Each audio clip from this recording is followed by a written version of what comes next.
మత్తయి సువార్త 11వ అధ్యాయం 28-29 వచనాలు కలిసి చూద్దాం. Gospel according to Matthew chapter 11.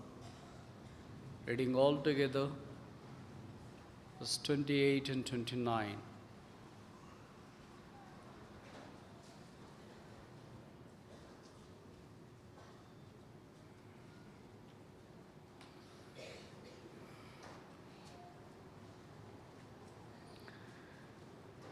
ప్రయాసపడి భారం మోసుకుంటున్న సమస్త జనులారా, నా యొద్దకు రండి, నేను మీకు విశ్రాంతిని కలుగచేతును. నేను సాత్వికుడను, దీన మనస్సు గలవాడను గనక మీ మీది నా కాడి ఎత్తుకున్న నా యొద్ద నేర్చుకునుడి, అప్పుడు మీ ప్రాణములకు విశ్రాంతి దొరుకును. ఒకసారి చూద్దాం. ప్రయాసపడి భారం మోసుకుంటున్న సమస్త జనులారా, నా యొద్దకు రండి, నేను మీకు విశ్రాంతి కలుగచేతును. నేను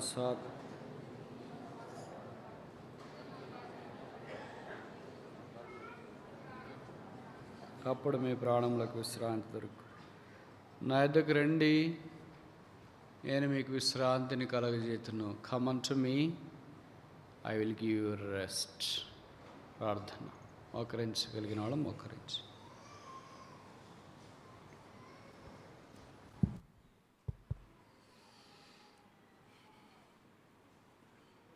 ప్రేమగల తండ్రి, యేసుక్రీస్తు ప్రభువారి పరిశుద్ధమైన పావన పుణ్యనామమున మా ప్రభు దినము ఈ రాత్రి కూడా నీ వాక్యం చుట్టూ చేరి వచ్చే అవకాశము మీరు మాకు అనుగ్రహించినందుకు స్తోత్రములు. ఉదయకాలము నుండి మీ మందిర ఆవరణంలో జరిగిన పరిచర్ల కొరకే మీకు స్తోత్రాలు.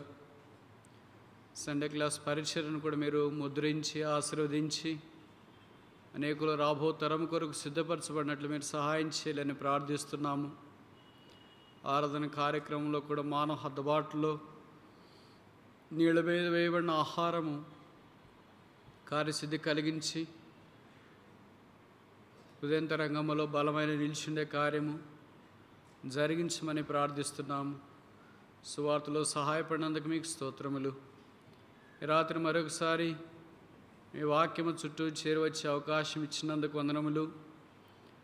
శరీరంలో అలసిపోయిన దూరమైన కొంతమంది ఎంతో కష్టపడి మీ మందిరమును ఆపేక్షించి మీ ప్రజల సహవాసమును ఇష్టపడి మీ తేజో మహిమ నివసించు స్థలములో మీ ప్రసన్నత చూడాలని పరుగున వచ్చిన వారిని బట్టి మీకు స్తోత్రములు. ఎవరైనా రక్షణ లేకుండా వచ్చింటే వారిని బట్టి కూడా స్తోత్రాలు. వారితో కూడా మీరు మాట్లాడము, రక్షించబడినట్లు మీరు చేయము. వారు నిన్ను ఎరిగి నీ కొరకు జీవించట్లు మీరు కృప అనుగ్రహించము. సమస్యలతో వచ్చిన వారిని కరుణించము, పరిష్కారం దయచేయము. ప్రశ్నలతో వచ్చిన వారిని జ్ఞాపకం చేసుకునము, వారి ప్రశ్నలకు జవాబు మీరు అనుగ్రహించము. గాయాలతో వచ్చిన వారిని కరుణించము, వారి గాయాలు మీరు కట్టాలని మేము ప్రార్థిస్తున్నాం. ఇలాగ చెప్పుకోలేని రకరకాల స్థితిలో వచ్చిన వారందరినీ మీరు కరుణించి అందరికి అవసరమైన సహాయం ఇచ్చి నీ పేరు పెట్టబడిన స్థలములో నీ పరిశుద్ధపరిచిన ఈ స్థలములో మేము తగ్గించుకుని ప్రార్థన చేసినప్పుడు మీరు జవాబిస్తానని సెలవిచ్చినారు కనుక నీ వాక్కును బట్టి మీ మాటను బట్టి మీరు మా ప్రార్థనకు జవాబిచ్చి మీ మంచితనం వెల్లడి చేయాలని మేము ప్రార్థిస్తున్నాం. మీ రక్తం చేత నన్ను కడిగి పరిశుద్ధపరచము. మీ ప్రజల మధ్యలో ఉండటానికి ఎంత మాత్రం యోగ్యుడని కాదు, అల్పులైన మీ పరిశుద్ధుల పాదములు కడగటానికి కూడా అర్హుడను కాదు. అయినా మీ కృప చేత, కృప ద్వారా, కృపలో నిలిచిండి పరిచయం చేయటానికి చూపిన దయ కొరకే స్తోత్రాలు. కనీసం మీ రాత్రి అయినా మీ ప్రజల సమయాన్ని పాడు చేయకుండానట్లు నన్ను మీరు కరుణించిన నోట మేము మాట ఉంచాలని మేము ప్రార్థిస్తున్నాం. రావాల్సిన వారిని త్వరపెట్టి తీసుకురండి. అధికమైన ఆలస్యం కలగకుండా సహాయం చేయండి. మాకు ఇచ్చిన మంచి వాతావరణం కొరకు స్తోత్రాలు. ఈ సంవత్సరము మా రాష్ట్రంలో ఈ స్థలంలో కూడా మీరు అనుగ్రహించిన మంచి వర్షాల కొరకే మిమ్మల్ని స్తుతిస్తున్నాం. ఒకవేళ విస్తారమైన వర్షాలను బట్టి బాధితులైన వారిని మీరు కరుణించి ఆదుకోమని ప్రార్థిస్తున్నా. మీకే వందనములు చెల్లిస్తూ యేసు ప్రభు నామమున స్తుతించి ప్రార్థిస్తున్నాము తండ్రి.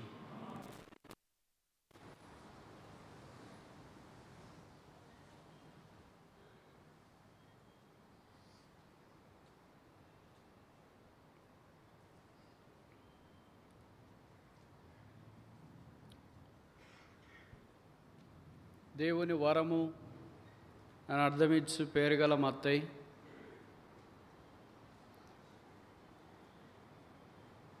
సుంకపమేట దగ్గర కూర్చున్నప్పుడు యేసు ప్రభు ఆ స్థలానికి వచ్చి నన్ను వెంబడించమని ఇచ్చిన ఆహ్వానానికి స్పందించి ప్రభువుని వెంబడించడానికి తీర్మానం చేసుకున్న ప్రముఖమైన అపోస్తలుడు.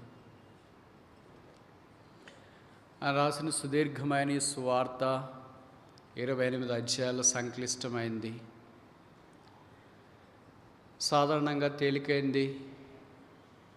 మొదట ఉంచుతాం, కష్టమైనది చివరిలో ఉంచడానికి ప్రయత్నం చేస్తాం. ఏదైనా ఒక సబ్జెక్ట్ అయిన తర్వాత కష్టమైనవి ఉంటాయి, తేలికైనవి కూడా ఉంటాయి. కష్టమైనది ఒకటి ఉంటుంది, తేలికైనవి ఎక్కువ ఉంటాయి.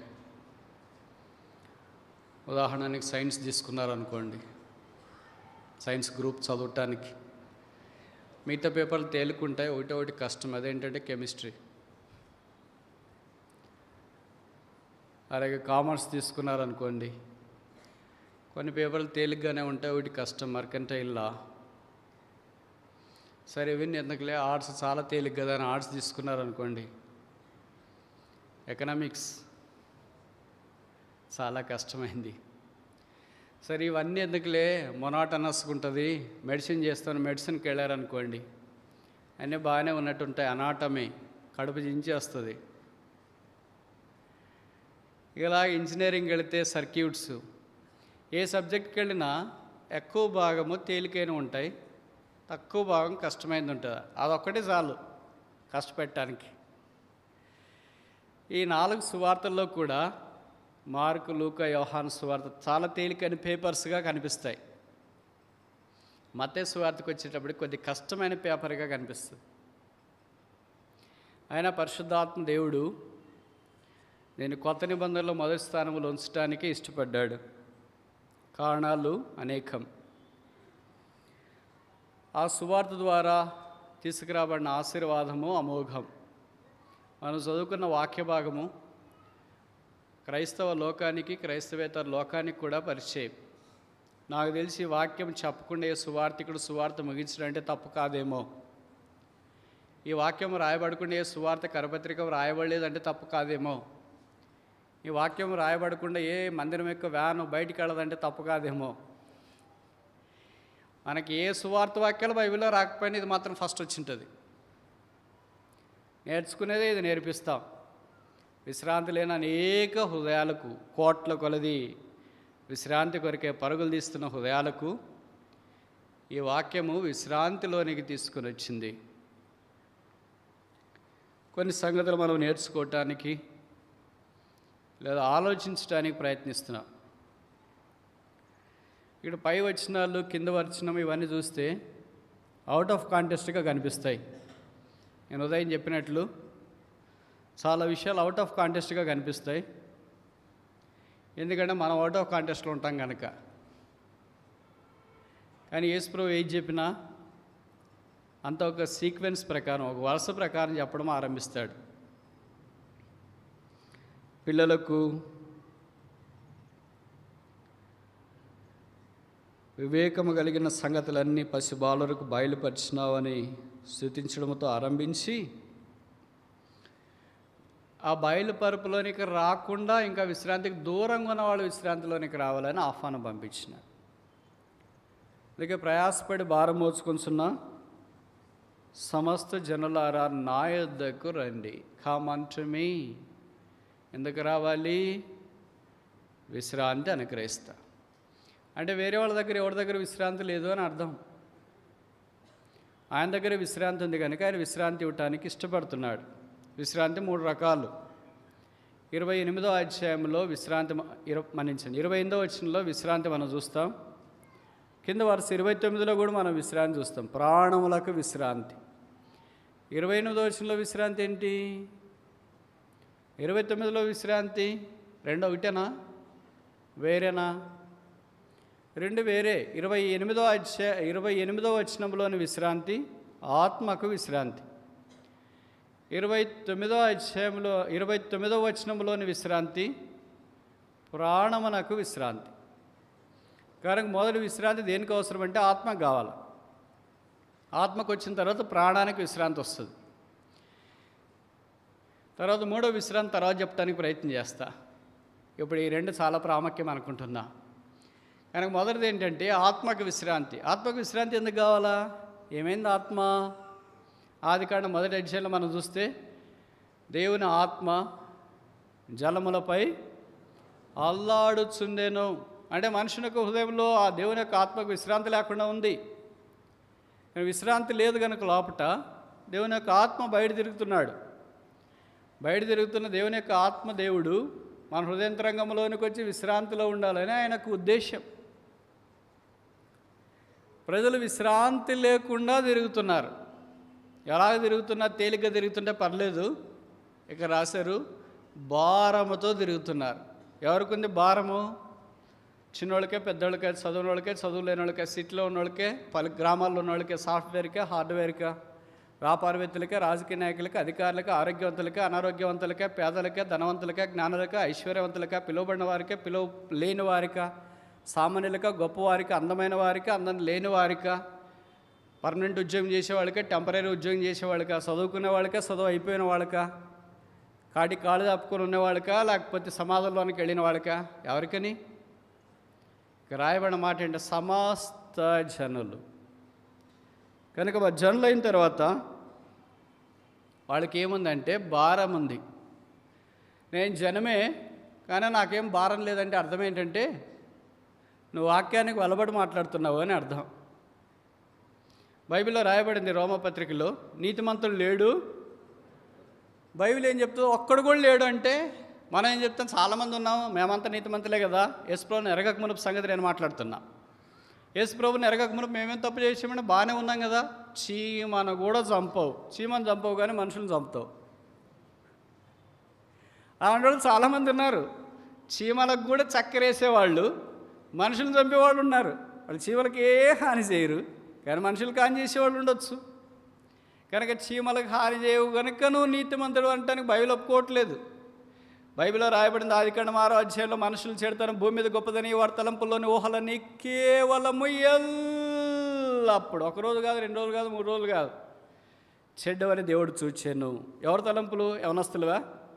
మీలో చాలామందికి ఏం అభిప్రాయం ఉంటుందండి? యవనస్తుల తలంపులు మాత్రం చెడ్డవి, మిగతా వాళ్ళందరూ మంచివి అనుకుంటారు. అది హ్యూమన్ లాజిక్. కానీ బైబిల్ ఏం చెప్తుందంటే నువ్వు మనిషి అయితే,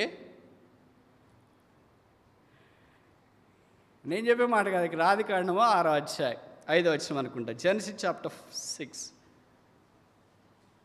verse 5.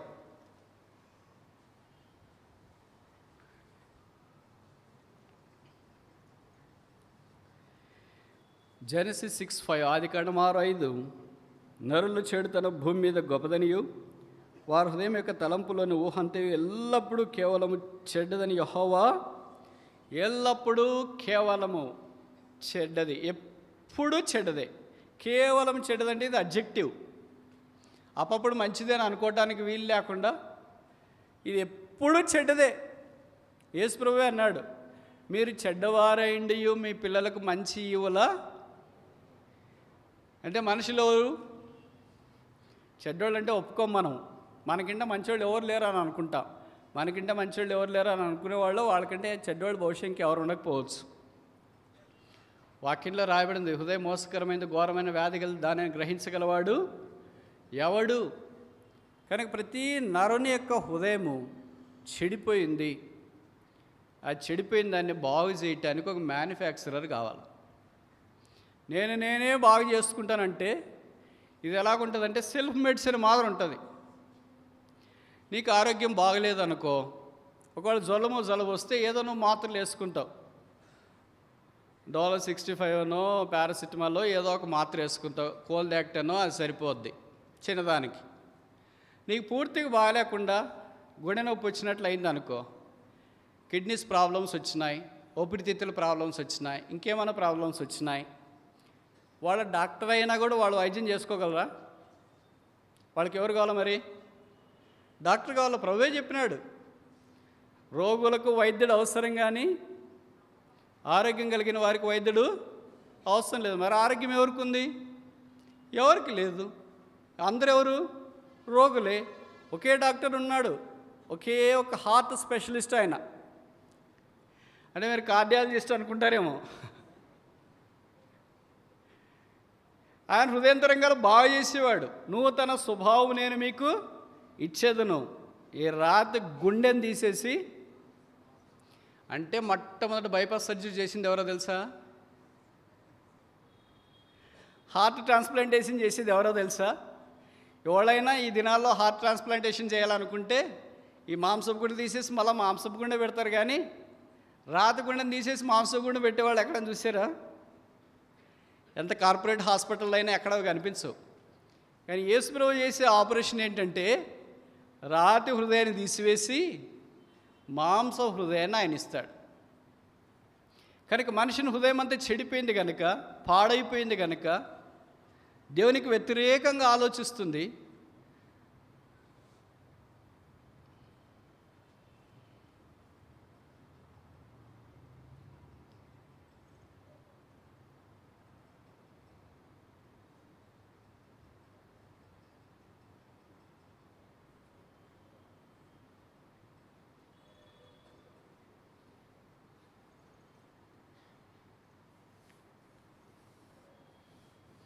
దేవునికి భిన్నంగా ఆలోచిస్తుంది కనుక ఈ హృదయాన్ని దేవుడు బాగు చేయాలని కోరుతున్నాడు. కనుక ప్రతి మనిషి యేసుప్రభు వారికి వెలపట చెడిన హృదయం కలిగి ఉన్నాడు. చెడిన ఏ భాగాన్నైనా శరీరంలో ఉంచుకొని ఎన్ని రోజులు ఉండగలరు? ఆ చెడికి ఎంత వీలైనంత దాకా కడుక్కోవాలని ట్రై చేస్తారు. ఉదాహరణకి మీరు రాత్రి అంతా నిద్రపోయి ఉదయం లేచారు అనుకోండి, నోరు కంపు కొడుతుంది. ఈరోజు ఏం బ్రష్ చేసుకుందాంలే, తినేస్తాం, రేపు కావాలంటే వేసుకుందాం. సింహము పళ్ళు దోముతుందా? నేను కూడా తోమను. కొన్ని పోసి రెండో రోజు ఉన్నాం, మూడో రోజు ఉన్నాం. మొదటి రోజు బ్రష్ వేసుకోకపోతే వేసుకోలేదని నీకు తెలుస్తుంది. రెండవ రోజు బ్రష్ చేసుకోకపోతే నీ పక్కనోళ్ళకి తెలుస్తుంది. మూడవ రోజు నువ్వు నోటికి బ్రష్ చేసుకోకపోతే మీ క్లాస్ అందరికీ తెలుస్తుంది. ఇది అవునా కాదా ట్రై చేయాలనుకుంటే దిస్ ఈజ్ ట్రూ, ఇది వాస్తవం. ఇప్పుడు ఒక సామాన్యమైన నోరే మనం శుభ్రం చేసుకోవడానికి ఇంత ప్రయత్నం చేస్తే మరి హృదయం శుభ్రం కావాలి కదా. ఎంతకాలం నుండి పాడైపోయింది కదా. దీన్ని బాగు చేసుకోలేని ప్రయత్నము ఎంత మాత్రం ఆలోచించట్లేదు కదా. ఈ నోరు కనపడేదాన్ని ఎంత శుభ్రంగా ఉంచుకోవడానికి ఎంత ప్రయత్నం చేస్తామో.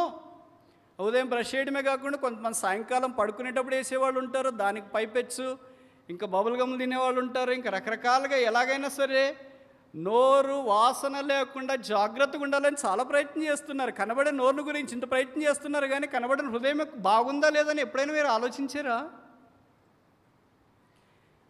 దాన్ని ఎలాగ బ్రష్ చేయాలా? దాన్ని ఎలాగ బాగు చేస్తాం? హృదయ పరిశోధకుడు యెహోవాయే, ఆయన ఒక్కడు మాత్రమే అక్కడ టచ్ చేయగలడు, ఆయన ఒక్కడు మాత్రమే అక్కడికి రాగలడు. మిగతా వారందరికీ access denied. Retry the password. అది యేసుక్రీస్తు ప్రభు వారు అక్కడికి వచ్చినారనుకోండి, పాస్వర్డ్ ఏమీ అవసరం లేదు. Login without password, user name. వెంటనే హృదయంలో ఆయన ప్రవేశించి హృదయం అంతా బాగు చేయాలని దేవుని యొక్క ఆశ. అందుకే దేవుడు మానవుడిగా ఈ భూమి మీదకి దిగి రావటానికి సంకల్పించి ప్రయాసపడి భారం మోసుకుంటున్నారు. భారం మోసుకునే దగ్గరికి వాళ్ళని వస్తారండి? రామ్. ఎందుకని? వెళితే మనకు కూడా భారం మోపుతారేమో అని. తేలిగ్గా వెళ్తున్నారు అనుకో, వాళ్ళ దగ్గరికి అయితే మనం వెళ్ళటానికి చాలా ఇష్టపడతాం, సరదాగా మాటలు కలుపుతాం.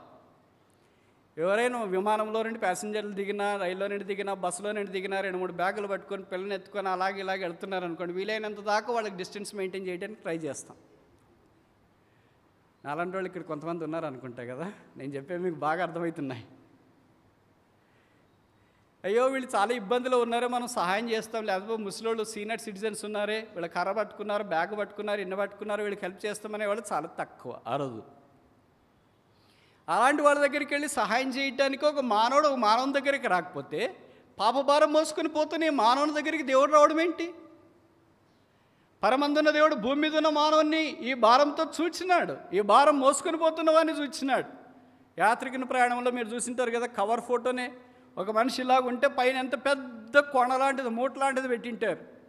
ఆయన పూర్తిగా అంగిపోయి ఉంటాడు. దాంతోనే ప్రయాణం.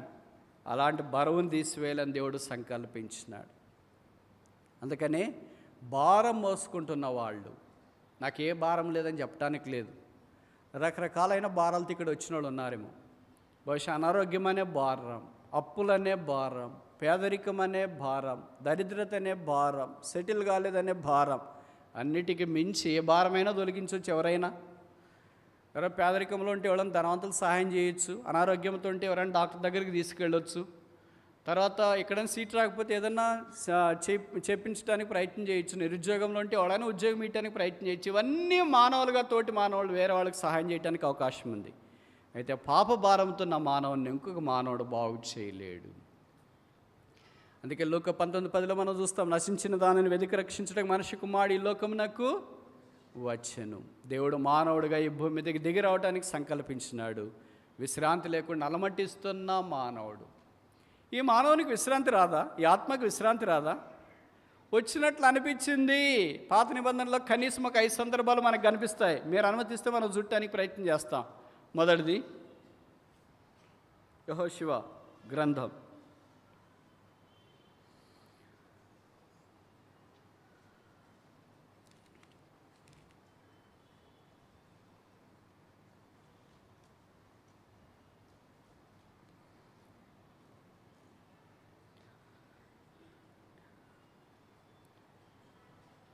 యెహోషువ గ్రంథము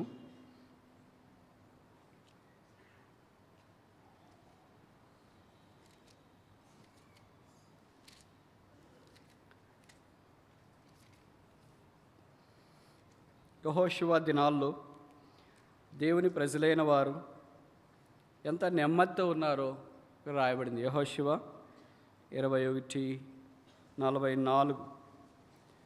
యెహోషువ గ్రంథము, book of Jashuva chapter 21 verse 44. యెహోషువ 21వ అధ్యాయము 44వ వచనం. యెహోవా వారి పితరులతో ప్రమాణం చేసిన వాటన్నిటి ప్రకారము అన్ని దిక్కులయందు వారికి విశ్రాంతి కలగజేసాను. అన్ని దిక్కులయందు దేవుడు వారికి విశ్రాంతి కలగచేసినాడు. అయినా విశ్రాంతి ఎంతకాలం? తాత్కాలికమే. తిరిగి వారి పాపాన్ని బట్టి, పొరపాటును బట్టి వారు ఆ విశ్రాంతిని కోల్పోయినట్లు వాక్యంలో మనం చూస్తాం. అందుకనే వారు ఆ విశ్రాంతిలో ప్రవేశించలేకపోయారు, ఆ విశ్రాంతిని వారు అనుభవించలేకపోయారు. ఆ విశ్రాంతి యొక్క సంపూర్ణతల్లో వారు ప్రవేశించలేకపోయినట్లు వాక్యం ద్వారా మనం గమనిస్తున్నాం. ఈ యెహోషువ ఇచ్చే విశ్రాంతి వారికి తాత్కాలికంగానే కనిపిస్తుంది. కనుక భూమి మీద ఏదైనా ఒక మానవుడు ఒక పరిస్థితిని బట్టి మనకి ఏదైనా విశ్రాంతి ఇవ్వడానికి ప్రయత్నం చేసినా అదంతా తాత్కాలికమే, టెంపరల్. యెహోషువ గొప్ప నాయకుడే. ఆయన ద్వారా దేవుడు అనేక అద్భుత కార్యాలు జరిగించినాడు. చుట్టుపక్కల ఉన్న శత్రువులందరినీ సంహరించి ఓడగొట్టి లేదా వారిని నిరాయుధులుగా చేసి యెహోషువ ఆధ్వర్యంలో నెమ్మది వారికి కలుగజేసినాడు. అయితే తిరిగి వారు పాపం చేసినారు, తిరిగి వారు నెమ్మది లేని స్థితిలోనికి వచ్చినారు. ఆయన దేవుడి దగ్గర ఒక ప్రేజ్ ఉంది. మనం ఏం చేసినా మళ్ళీ ఆయన వస్తాడు. అందుకే న్యాయాధిపతుల దినాల్లో మళ్ళీ ఇది మనం చూస్తాం. న్యాయాధిపతుల గ్రంథం 3వ అధ్యాయం.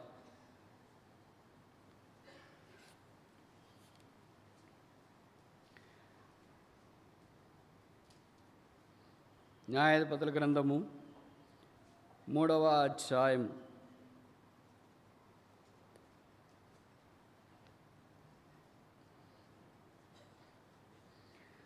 11. అప్పుడు 40 సంవత్సరములు దేశము నెమ్మది పొందెను. అడు తర్వాత కనజు కుమారుడైన ఒత్నీయేలు మృతి పొందెను. యెహోషువ ద్వారా కలిగిన నెమ్మది కొంతకాలం నుండి, ఆ తర్వాత తిరిగి వారు పాపం చేసినారు, ఆ నెమ్మది పోగొట్టుకున్నారు.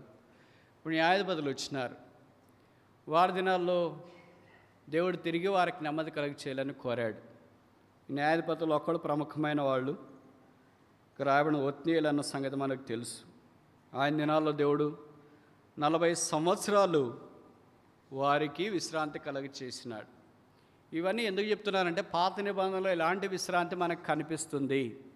జాషువాస్ రెస్ట్, మొదటిది యెహోషువ విశ్రాంతి, రెండవది ఒత్నీయేల్స్ రెస్ట్, ఒత్నీయేలు ఇచ్చిన విశ్రాంతి, మూడవది సమూయేలు 2వ గ్రంథము